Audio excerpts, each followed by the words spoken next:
Día a día se producen cada vez más avistamientos de fenómenos ovnis. La población mundial está en alerta. Los militares denuncian casos. ¿La posibilidad de que haya vida en otros planetas equivale a decir que nos visiten? Algo está por ocurrir.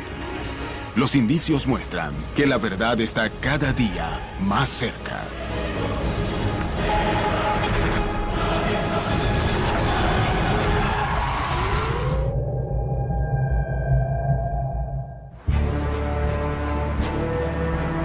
La polémica en torno al fenómeno ovni llama la atención de escépticos y creyentes. Pero existe una serie de casos que, además de fascinar, causan preocupación. Aquellos en los que se denuncian ataques. Brasil, 1995. Dos pescadores estaban en su barco cuando vieron extrañas luces en el cielo. El barco dejó de funcionar y la luz los iluminó. A los pocos días, ellos comenzaron a tener graves problemas de salud.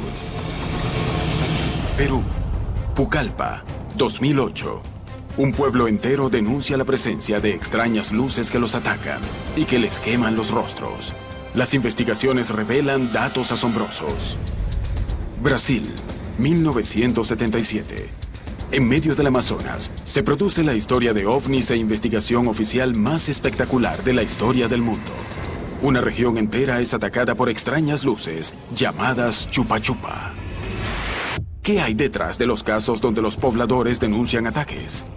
¿Estamos ante la presencia de armas en desarrollo o realmente son las evidencias más concretas de que somos visitados?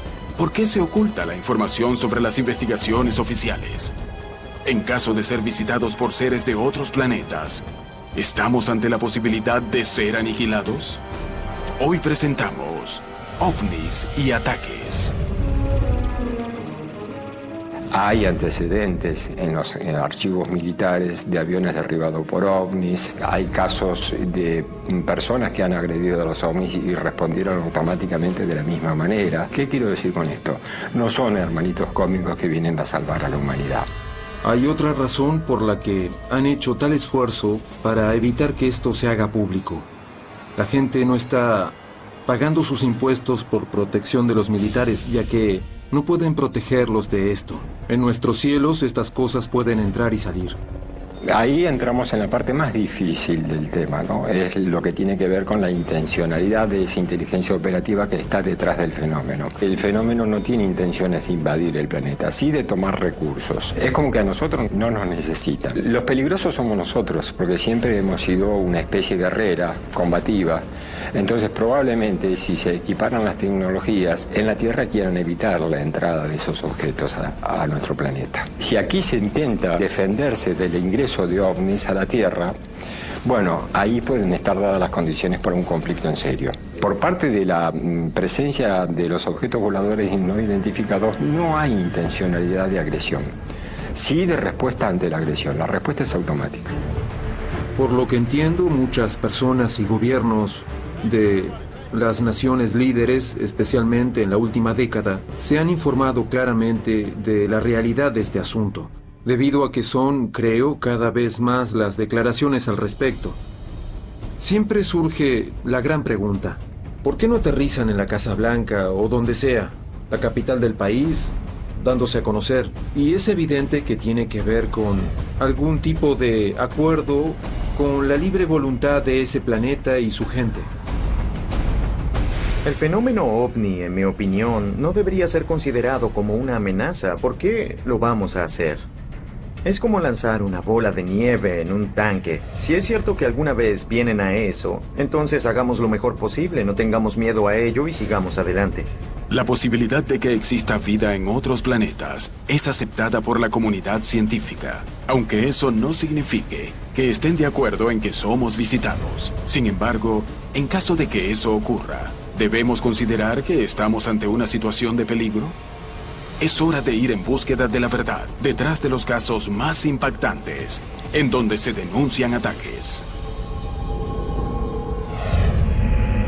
El 1 de octubre de 1995 se daría en San Vicente, estado de San Pablo, Brasil, uno de los casos más asombrosos e impactantes de interacción de hombres con una extraña luz que bajó de los cielos. Pruebas físicas, además de los relatos, comprobarían que aquella noche ocurrió algo verdaderamente extraño. Pero, ¿qué fue lo que pasó? El caso de San Vicente es un caso muy importante del litoral paulista, pues se trata de un caso de segundo grado. Involucra a dos pescadores, a Wilson de Oliveira y a Fernando Becerra. Como todas las noches, los dos hombres salieron a navegar solos para pescar. Salimos más o menos a las 9 de la noche para pescar. Y lo llamé a él y fuimos a pescar. Y soltamos la red y esperamos. Una tranquila noche de pesca estaba a punto de convertirse en una pesadilla que ellos jamás imaginaron. Mientras arrojaban sus redes en un brazo solitario del río, observaron una luz en el cielo que comenzó a acercarse. A las 11 sucedió que un objeto vino del cielo. No pudimos ver de dónde vino porque era muy rápido. Y se paró encima de nosotros. Encendió las luces. Ahí vi una luz fuerte. Cuando yo vi eso, entonces corrí para abajo del barco y Fernando se quedó mirando. Yo no sabía lo que era en ese momento, porque la luz era muy fuerte y no sabíamos lo que era, porque era un objeto que no hacía ruido, no arrojaba humo, y la luz era muy fuerte. ¿Y qué sería? No era de aquí. Solo vi cuando estaba aterrizando. Llegó a aterrizar. Ahí corrí y no vi más nada. Los hombres se asustaron, pero la curiosidad de Fernando Becerra por entender qué sucedía fue más fuerte que el temor. Yo estaba mirando así, muy asustado. Quería saber qué era aquello, quería saber lo que era. Cuando quisieron alejarse, se dieron cuenta de que el motor había dejado de funcionar. La luz cortó la energía de la embarcación, que era diésel. Se cortó y el motor ya no funcionaba. Ellos se encontraban solos, en medio del río, totalmente indefensos frente al fenómeno que los acechaba. ¿Qué era esa luz? ¿Qué ocurrió con los pescadores? ¿Existen evidencias concretas de este extraño fenómeno? Al día siguiente, los pescadores encontrarían pruebas increíbles sobre la experiencia que acababan de vivir. La posibilidad de que exista vida en otros planetas ha hecho que muchos se pregunten qué ocurriría en el caso de que seamos visitados. ¿Qué pasaría si nuestra especie se encontrara con otra? ¿Seríamos aniquilados? El establecimiento de una hipótesis de conflicto no implica ni significa que va a haber un conflicto, significa que hay que prepararse por si acaso. Es interesante ver la política exterior del gobierno norteamericano a partir de 1972 cambia, ¿no? Digamos, allí comienza el acercamiento con Rusia. Estados Unidos le propone a los 13 países de Europa, a la Unión Europea, Rusia, Japón, Canadá, la guerra para las galaxias. El programa Guerra de las Galaxias fue una iniciativa del presidente Ronald Reagan y públicamente su rol era eficaz contra misiles balísticos. Este fue diseñado como un escudo, un sistema para derribar los misiles antes de llegar a ciudades estadounidenses y cambiaba totalmente el equilibrio de poder. Esa era la teoría. Ahora, hubo controversia acerca de esto. La primera controversia era que muchos científicos dijeron simplemente que no funcionaría. Pero la llamada Guerra de las Galaxias despertó sospechas en torno a su finalidad. ¿Realmente se trataba de un paso más en la escalada armamentista de la Guerra Fría? ¿O fue un diseño para buscar proteger a la Tierra del potencial encuentro con una civilización de otro planeta? Esa conspiración sugiere que el programa Guerra de las Galaxias no tenía nada que ver con los soviéticos, que se trataba de una cubierta para desarrollar un sistema de armas que nos ayudaría a luchar contra una posible invasión, ya sea como una posibilidad especulativa o para la gente que cree que los ovnis son reales y que nos han visitado y que tal vez no sean tan amigables como lo son en películas como E.T. y que sería por lo menos tener algo para defenderse si llegara el caso en que hiciera falta hacerlo. Ahora, pienso que esa gente está loca. Pero, curiosamente, creen que apuntan al hecho de que en varios discursos Ronald Reagan hizo alusión a la posibilidad de que haya vida extraterrestre. Creo que mucha gente pensó, Reagan se ha vuelto loco. Pero algunos teóricos de la conspiración dijeron, no, Reagan sabía algo. Y tal vez, de manera indirecta, estaba tratando de decirnos al resto de nosotros que lo sabía. No lo sé. Es una historia interesante, pero no tengo ninguna evidencia para sugerir que es algo más que una historia. Hay que entender que el fenómeno ovni no debería estar en manos de ufólogos folcloristas de fin de semana. Esto debería estar en manos de expertos en geopolítica, en politólogos, en personas que traten de entender cómo el fenómeno ovni se manifiesta y su relación con el poder. La posibilidad de que exista vida en otros planetas y de que hayamos sido visitados aviva el debate acerca de si las Fuerzas Armadas y los gobiernos del mundo poseen evidencias que son escondidas a la población. ¿Qué hay detrás de los casos donde se denuncian ataques? ¿Se trata de psicosis colectiva? ¿De pruebas de armas terrestres? ¿O son la evidencia de que seres de otros planetas buscan colonizarnos? El 1 de octubre de 1995, los pescadores Wilson da Silva Oliveira y Fernando Becerra se encontraban en medio del río Piacabuco en el estado de San Pablo, cuando una fuerte luz apareció en el cielo y comenzó a descender. Los hombres comenzaron a asustarse. Tras permanecer unos minutos sobre ellos, la luz continuó su camino y aterrizó en una isla cercana. Cuando la luz entró dentro de la mata, ahí comenzó a funcionar el motor. Fue cuando nos fuimos. Abandonamos las redes, abandonamos todo. Nos marchamos. Los pescadores regresaron a su hogar visiblemente alterados. Cuando Wilson llegó aquí, a casa, no hablaba de otra cosa. Wilson estaba medio desorientado. Yo no entendía lo que había sucedido. Evidentemente, la exposición a la luz los había afectado físicamente. Al día siguiente, decidieron regresar al lugar para buscar pruebas que corroboraran lo que habían visto. Sorprendentemente, hallaron esas pruebas.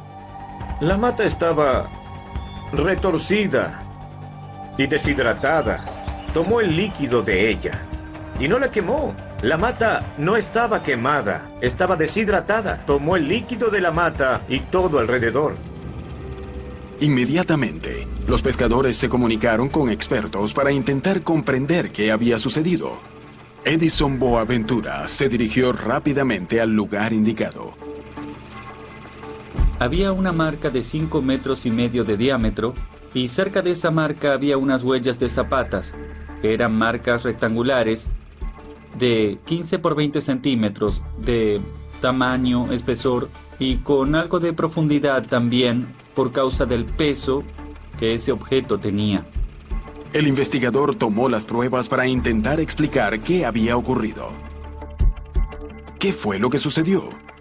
¿De qué eran esas marcas que nadie pudo identificar? El caso no terminó allí. Los dos pescadores comenzaron a sentir en sus cuerpos los efectos de aquel encuentro. Y ellos dijeron, Wilson llegó con mucho dolor de estómago, mucho dolor de cabeza, pero en ese periodo no fue al médico. Ellos tuvieron dolores de cabeza, tuvieron náuseas, vómitos. Ellos tuvieron algún tipo de trastorno por haber estado expuestos al campo electromagnético del ovni. Mi padre siempre fue una persona muy activa, una persona que siempre pescó. Nunca se quejó de nada.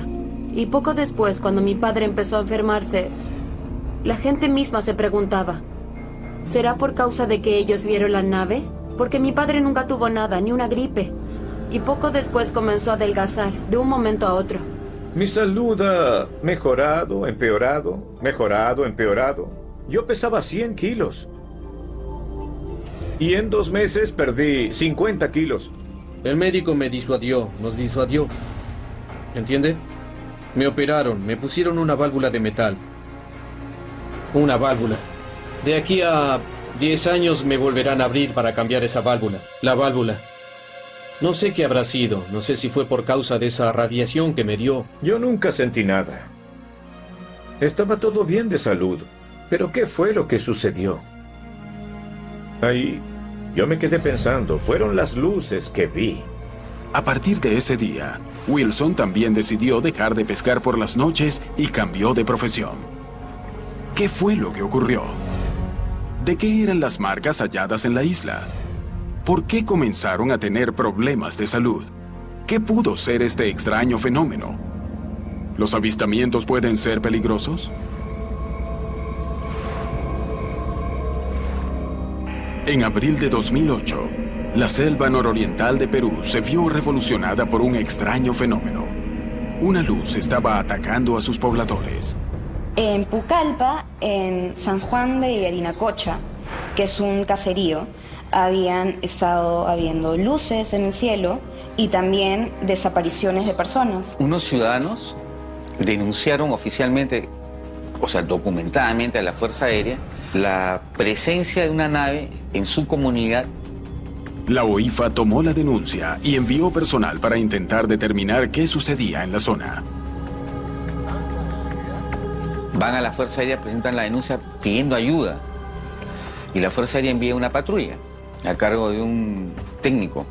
Y efectivamente vieron la nave y me llamó por teléfono. Yo contesté y escuché el escándalo que estaba viendo. Y me hizo escuchar los disparos, estaban disparando. Pero ¿qué más podía hacer el técnico ahí?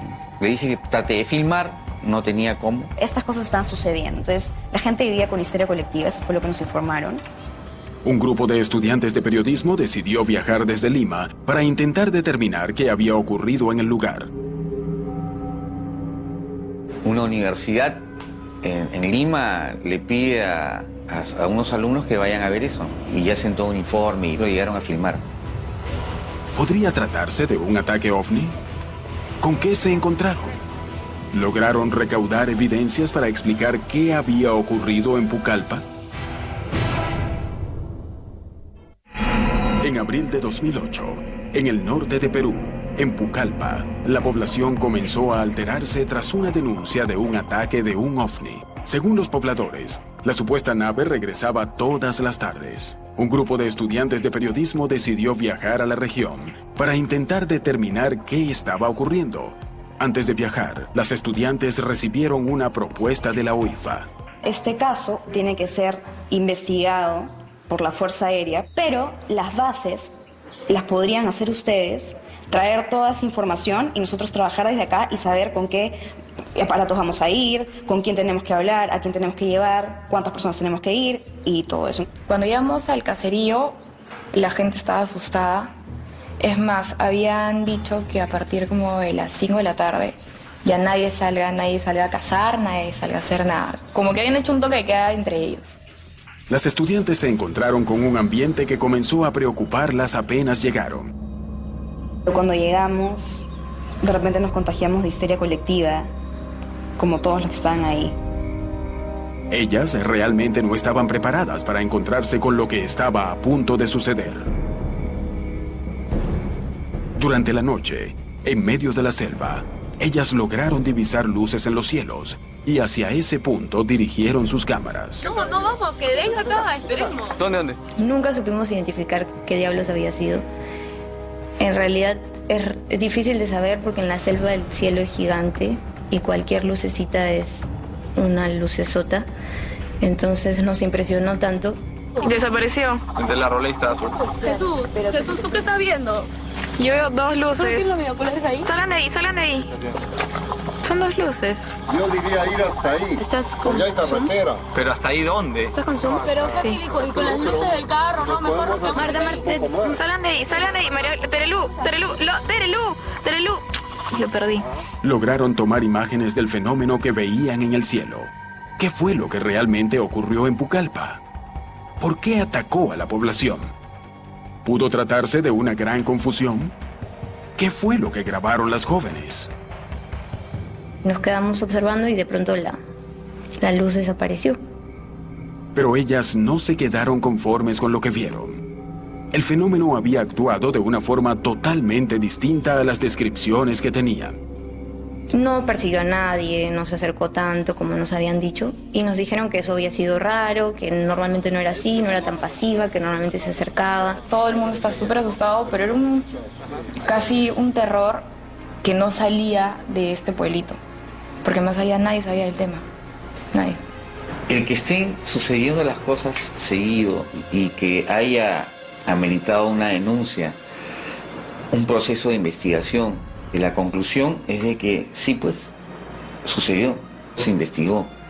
Y sobre todo creo que debe ser la primera denuncia escrita que tiene un documento, que es la denuncia que presentan los ciudadanos y el cargo que la Fuerza Aérea le da al papel, ¿no? El ingreso. Algo ocurrió en Pucallpa. Las conclusiones de la UIFA son claras. Sin embargo, no hay forma de definir qué fue lo que sucedió, ni qué fue lo que realmente atacó a la población, ni por qué. En 1977, el estado de Maranhão y de Pará, ubicado en el Amazonas brasileño, con epicentro en un pequeño pueblo de pescadores llamado Colares, convertiría a Brasil en dueño de una de las historias de ovnis más impresionantes del mundo. La importancia y cantidad de testigos, las evidencias físicas, las imágenes grabadas, el enorme despliegue militar en la zona, la documentación de extraños síntomas en la población y el secreto militar guardado durante más de 20 años convirtieron a la Operación Plato en un enigma que, según los ufólogos y el militar a cabo de la investigación, demostró definitivamente la presencia de seres de otros planetas en la Tierra. Hubo un hecho que no se repitió en ningún lugar del mundo. Era una demostración de platillos voladores de naves extraterrestres de varios tamaños. Muchas personas vieron ese fenómeno. Las luces venían de noche, raramente de día. Y ellas pasaron de un momento a otro a ser más activas. Empezaron a llegar más intensamente y comenzaron los ataques. Al principio eran 2 o 3 personas por semana. Después ya eran 15, 20, después ya eran decenas. Comenzó a haber un verdadero pánico. La gente comenzó a informar, por ejemplo, que esos objetos se aproximaban a las personas, principalmente de noche. Proyectaban una especie de haz de luz que alcanzaba de manera preferencial a las mujeres sobre su seno izquierdo. Y las mujeres muchas veces fallecían y dejaba una marca llena de pequeños agujeros. El fenómeno chupa chupa recibió ese nombre porque las luces parecían atacar y chupar la sangre de las víctimas. La población de la isla de Colares fue la que más ataques de chupa chupa sufrió. Una gran cantidad de testigos se transformaron en víctimas. Y yo quedé así, acostada en la cama también. No tenía voluntad. Yo pasé unas 10 horas sin poder levantarme. Quedé débil dentro del cuarto. Aquí estaba todo rojo. Quedé casi 2 meses. Aquí quedó todo morado en mi brazo. Tengo estas 2 marcas aquí. Ahora tengo estas 2 marcas aquí en mi brazo. Cuando yo presentí aquella sensación parecida a cuando uno se topa con la electricidad y da ese choque que me dio 3 golpes de este lado. ¿Entiende? 3 veces con la misma fuerza. Ahí yo hice un movimiento para querer gritar. Intenté moverme y gritar. Traté de moverme así, para ver si podía lograr gritar. Y después de eso no recuerdo más nada. Los testimonios como los de Carmen y Newton se multiplicaban. Sorprendentemente, todos los testigos coincidían en hacer un mismo relato, aún las personas que se encontraban en pueblos muy distantes. Todos ellos hablaban de que eran atacados por una luz y la descripción de la misma era muy precisa. Su característica era de una bola de luz que cuando era observada de manera más atenta, revelaba ser una luminosidad detrás de un objeto cilíndrico, como si fuese una lata de bebida. Los casos eran realmente aterradores. Miles de personas eran atacadas, por lo menos 1000 personas atacadas vivieron esa situación, documentado por la médica que atendió a las víctimas, que era la doctora Belaide. Los testimonios de ataques se sucedían cada vez más, y la doctora de la región, Cecim Carvalho Welaide, recibió a muchos de los pacientes y terminó siendo una pieza clave para comprender qué estaba ocurriendo. Una mañana, ella llegó a trabajar sin saber que su vida estaba a punto de cambiar para siempre. Al llegar al hospital, que yo era médica y directora al mismo tiempo, había una familia llorando y diciendo que tenía un paciente que había sido atacado por algo. Y yo fui a examinarla. Cuando llegué, ella estaba quemada, totalmente quemada. 2 orificios paralelos, inconsciente, sin fuerza, ¿no? Sin fuerza muscular, no se sostenía en pie, no hablaba. Y la familia repetía la misma historia. Pensé que era tal vez un ataque histérico. No le di mucha importancia. Al día siguiente llegaron 2 casos idénticos, de localidades muy distantes, como 10 kilómetros de distancia. Ellos siempre describían las mismas cosas. En el parque, en las afueras de la casa, en la vegetación. Oyeron el ruido zzz, parecido a un escarabajo. Describían que vieron objetos muy bajos, luminosos, que despedían haces de luz. Rayos en línea recta. No eran rayos que se arqueaban, eran en línea recta, paralizantes, que quemaban, sofocaban, no permitían hablar, no podían pedir ayuda porque estaban paralizadas. Ardor, dolor. Y después de algunos minutos, 5, 10 minutos, cuando la persona creía que ya se iba a morir, el haz se replegaba y el objeto subía a la copa de los árboles y desaparecía. ¿Cuántas personas pueden describir la misma cosa? Tener los mismos signos y los mismos síntomas en lugares diferentes. Comencé a investigar y a sospechar. Con los primeros casos, la rutina del pueblo de pescadores comenzaba a cambiar. Pero nadie se imaginaba hasta dónde este fenómeno podría cambiar sus vidas. Hacia mediados de 1977, la región de Colares, en el estado de Pará, en el Amazonas brasileño, fue el epicentro de la historia ovni más importante del planeta. Miles de testigos, ubicados en regiones a varios kilómetros de distancia, que no se conocían entre sí, ni tenían acceso a medios de comunicación, denunciaban la presencia de una serie de luces que se presentaban por las noches y los atacaban, dejándoles lesiones graves en la piel. La doctora Cecín Carvalho Welaide era la médico a cargo del único hospital de la zona y se convertiría en una de las piezas claves para comprender qué se ocultaba detrás de estos inquietantes incidentes. Los ataques eran cada vez más seguidos y los pobladores comenzaron a asustarse.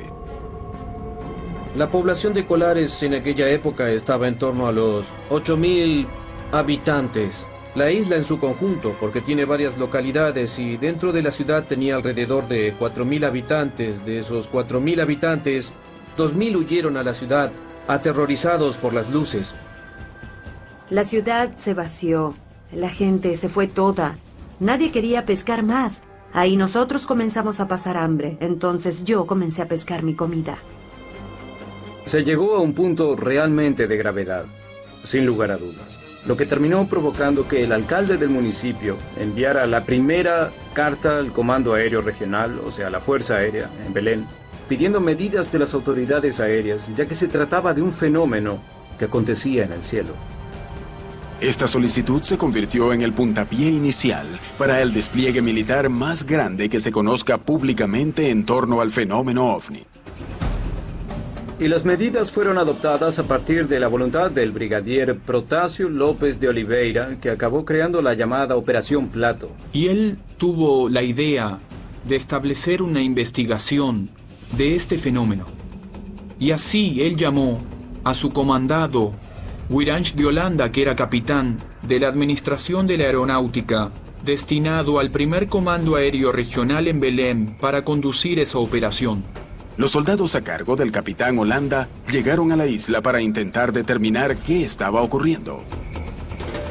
Entonces, ellos pusieron radar, telescopios y todo aquel equipamiento que hacía falta. Fueron pasando los meses. Agosto, septiembre, octubre, y aumentando, y llegando más militares y más militares. Los militares realizaron croquis de los objetos que lograban ver y que describía la población, revelando que algo realmente inusual estaba ocurriendo. En una entrevista que dio 20 años después de finalizada la Operación Plato, Holanda hizo revelaciones asombrosas sobre las luces que habían visto.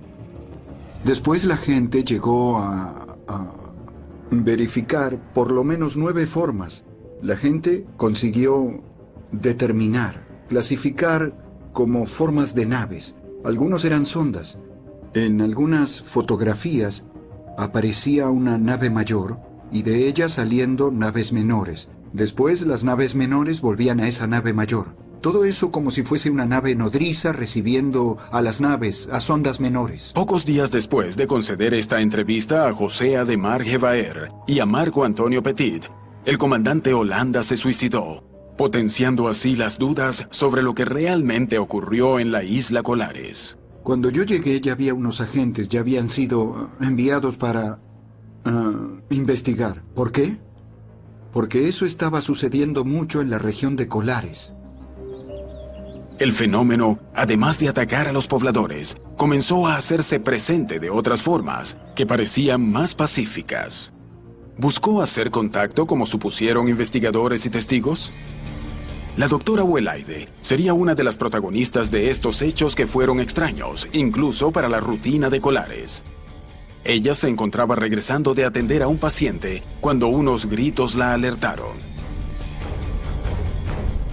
Cuando yo volteé, comenzaron a gritar, corra, doctora, corra. Y yo no sabía de qué tenía que huir.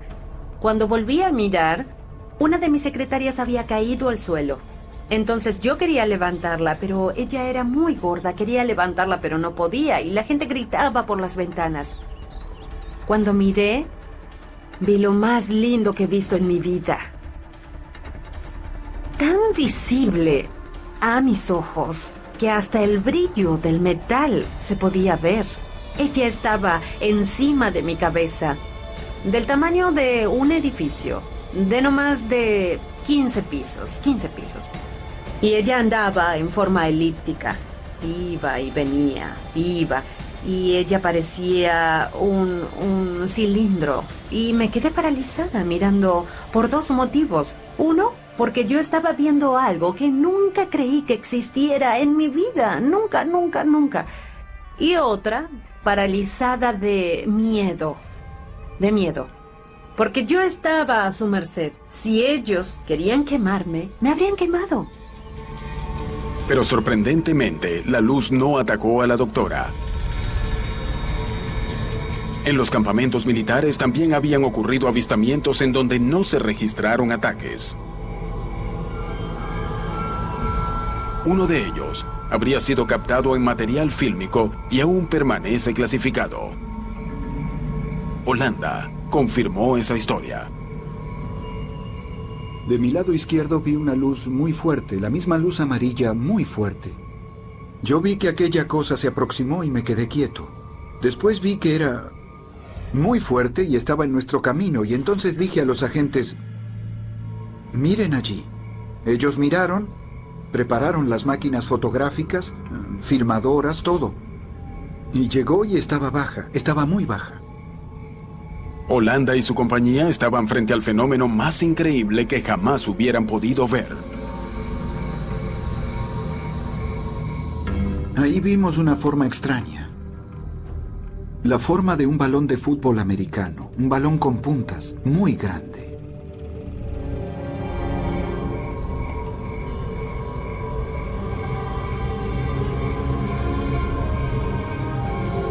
A solo 70 metros de distancia, un objeto de 100 metros de altura, de color azulado, se había posado sobre las aguas. Pero algo aún más sorprendente iba a ocurrirles. De pronto esa luz azul se apagó. ¡Puf! Rápido. Y apareció lo que estaba detrás de esa luz, lo que la emitía. Esa nave descomunal enfrente de ellos y ellos la observaron estupefactos, en la descripción que me dio Holanda.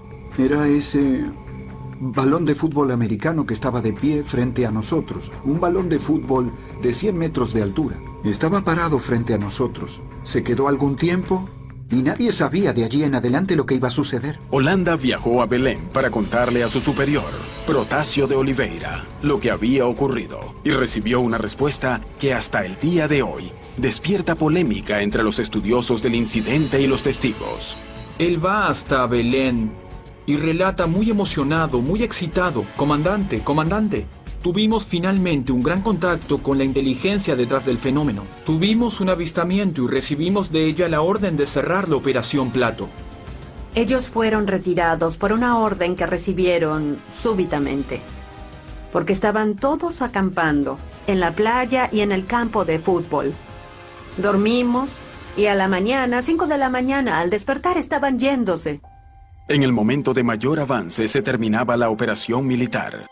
¿Qué ocurrió realmente con la Operación Plato? ¿Cerraban la Operación Plato con esta decisión? Eso nunca me pareció tener lógica. Desde la época en que yo comencé a investigar este fenómeno, ¿cómo es posible? Holanda tampoco lo entendía. Si uno de los objetivos de la Operación Plato era hacer contacto con la inteligencia detrás del fenómeno, ¿cómo es posible que cuando esto ocurrió la Operación Plato fue desactivada? ¿Qué ocurrió verdaderamente? ¿Por qué al menos oficialmente dejaron de investigar? Años después, los ufólogos lograron que una parte de la investigación fuera desclasificada por el gobierno de Brasil. De esta manera, al menos una parte del relato de Holanda se veía respaldado por documentos oficiales, pero las filmaciones jamás salieron a la luz. ¿La Operación Plato es la prueba más contundente de interacción con seres de otros planetas o fue un escenario para ocultar pruebas de armas militares? En ese pueblito olvidado y aislado, que ¿quién se iría a preocupar y acordarse de Colares?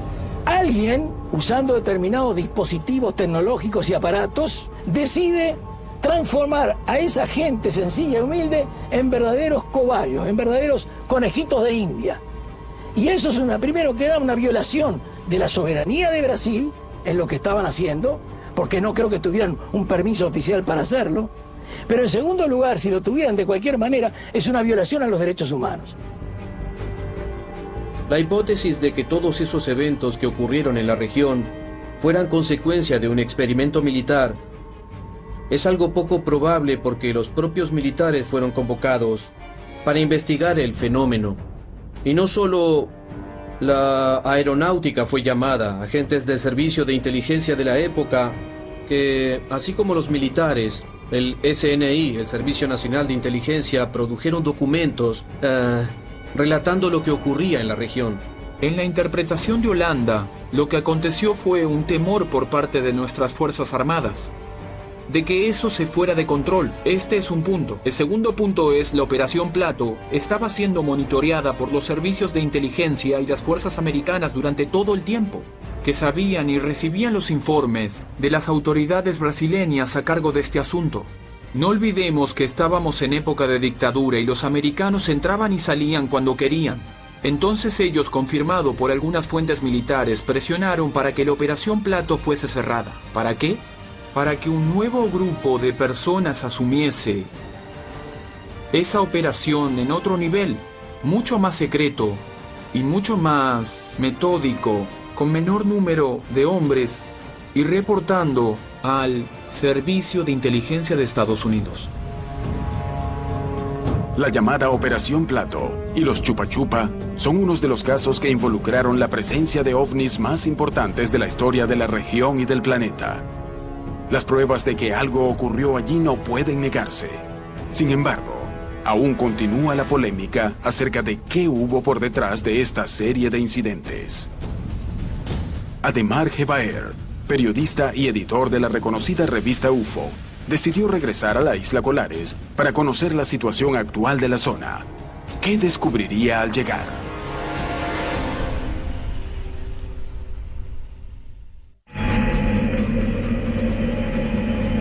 Ademar Gebaer, editor de la reconocida revista UFO, decidió regresar a la isla Colares más de 30 años después para intentar determinar si aún existen avistamientos y ataques a la población. ¿Qué descubrió en su encuentro con el investigador de la región? Estamos en la playa de Mayadinho, que es una de las regiones de la isla de Colares, donde hubo mayores movimientos de platillos voladores en los años 70, y aquí tuvimos en la época de Operación Plato momentos muy importantes de actividad desarrollada por los militares. En la zona de la isla Colares, en donde el capitán Holanda Lima tuvo sus mayores avistamientos, Gevaert se reúne con Hilberto Freitas, un periodista e investigador que desde la década del 70 recolecta las historias de luces extrañas que son vistas en la isla. Él afirma que hasta el día de hoy se presentan muchos fenómenos ovni en la región. ¿Alguna vez has tenido algún avistamiento aquí en la playa de Humaitá? Yo verdaderamente no tuve ningún avistamiento, pero otras personas tuvieron, inclusive con la nave nodriza, y otras naves entrando y saliendo de la nave madre. Fue algo espectacular. Están cansados de ver salir de adentro del agua, y los pescadores, muchos pescadores, ya me hablaron de lo mismo. Yo creo que Colares es uno de los mayores laboratorios del mundo, un laboratorio natural para este tipo de estudio y de otros tipos también, de otras cosas que continúan en la lista de los misterios. En Colares no se han presentado nuevos ataques a seres humanos. Sin embargo, los avistamientos continúan ocurriendo hasta el día de hoy. La población aún convive con el estigma de este fenómeno ocurrido hace más de 30 años. Aún guardan cientos de preguntas que nadie ha podido responder. A lo largo del continente, las historias de avistamientos de ovnis se repiten, y muchas veces se ha denunciado que estas luces han causado daños en los testigos. ¿Estamos ante la presencia de pruebas de armas desarrolladas por el hombre en el más absoluto de los secretos? ¿Estamos siendo visitados por seres de otro planeta que son agresivos? ¿Se trata de daños colaterales? ¿Debemos temer un ataque? Yo no creo que probablemente sean hostiles, porque si realmente lo fueran, ya se habría experimentado esto en todo el mundo. No creo que el fenómeno ovni sea una amenaza, porque una vez que una especie ha dominado los viajes interestelares, creo, al menos, que habrán desarrollado una filosofía y un criterio moral que les dice que si encuentran una sociedad que está significativamente por debajo de ellos, hay que dejarlos solos hasta que tengan la oportunidad de alcanzar un nivel similar de tecnología como el suyo. La historia ha demostrado, y sabemos que se ha demostrado, algún contacto con alienígenas ancestrales en las historias de América Central, México, e incluso se les aparecieron a los nativos americanos. Somos el peligro, y siempre me sorprendo cuando la gente me pregunta, ¿no tienes miedo de que puedan venir por la noche y nos atrapen y nos coman como postre? Y no realmente, porque si ese fuera el caso, número uno, ya habría ocurrido hace mucho tiempo. Así que estoy seguro de que hay alguien allí, que están por allí, pero yo personalmente no creo que sean hostiles, es solo curiosidad. ¿Qué pasó con esta gente?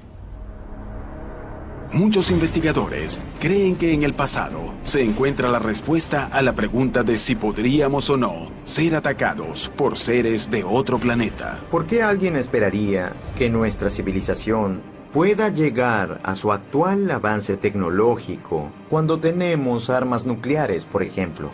Porque usted puede apostar su último dólar a que si aparece ET, vamos a disparar todas las armas nucleares que tenemos contra ellos en el aire, y en el proceso nos destruimos a nosotros mismos en la Tierra, y sería como si, ya sabes, lanzar una bola de nieve en un tanque.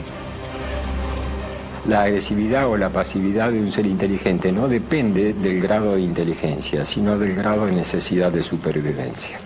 Cuando un ser inteligente no puede, a través de la inteligencia, resolver el problema de supervivencia, entonces apela a la violencia. El científico tal vez no puede explicarlo todo, pero tiene siempre la obligación de ir tras la verdad. Y tal vez podamos resolver todos los enigmas del universo, inclusive el gran enigma, el mismo origen del mundo. Tomará mucho tiempo, pero lo resolveremos. Las historias de ovnis y la posibilidad de que exista vida fuera de nuestro planeta despierta la fascinación en los hombres, que destinan recursos a investigar los misterios del universo. Pero algunos enigmas relacionados con este fenómeno podrían hallar su explicación en el planeta Tierra. ¿Estamos siendo visitados? Pese a que las respuestas aún son provisorias, el hombre se acerca cada vez más a revelar esta incógnita. Y es momento de ir detrás de toda la verdad sobre el fenómeno ovni en América Latina.